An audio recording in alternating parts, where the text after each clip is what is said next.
Hey everyone, and welcome back. So today I'd like to talk about the difference between joy and happiness. So my interpretation of happiness is circumstantial. For example, you get a new job, that makes you happy, right?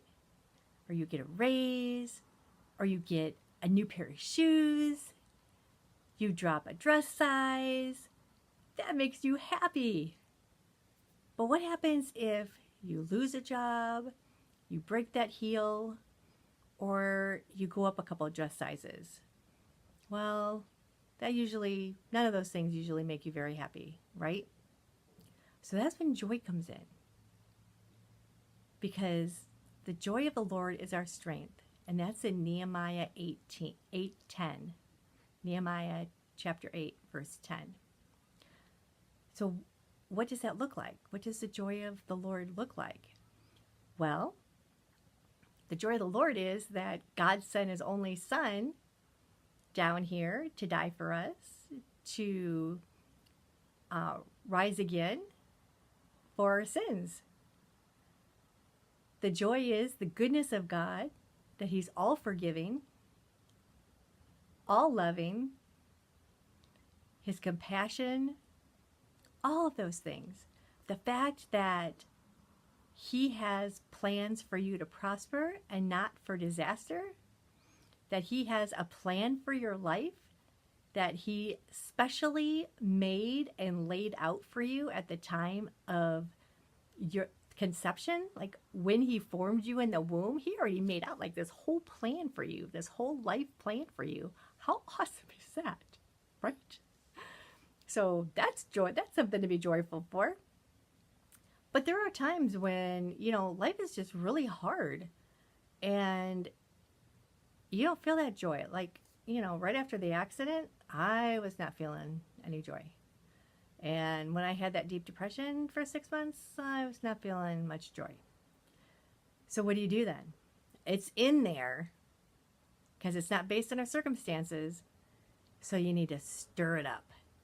And how do you do that?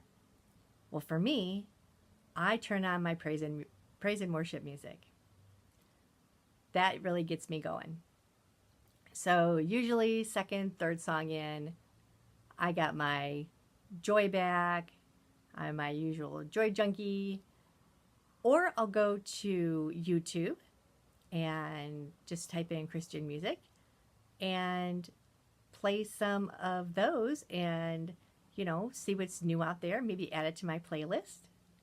And I get into the Word and find all of God's promises and all the hope that's written in his living Word. That definitely makes me joyful. So all day long, I have a conversation with God. In the morning, I pray, and I pray for people. But all day, I have conversation with God. Excuse me. And that increases my joy, that I can just talk to him. He's my bestie. He doesn't put me on hold. He doesn't click me over for call waiting. I have a direct line to him. He's the maker of the universe. And I have a direct line to him. How cool is that? Super cool. Way super cool. So I have a conversation all day long, and that just stirs up my joy. So I hope today that you stir up your joy and don't let your circumstances dictate how you're going to feel. Stir up your joy. You are an overcomer. You can do all things through Christ who strengthens you. Have a wonderful week. I'll see you next week, Saturday at 11. Bye.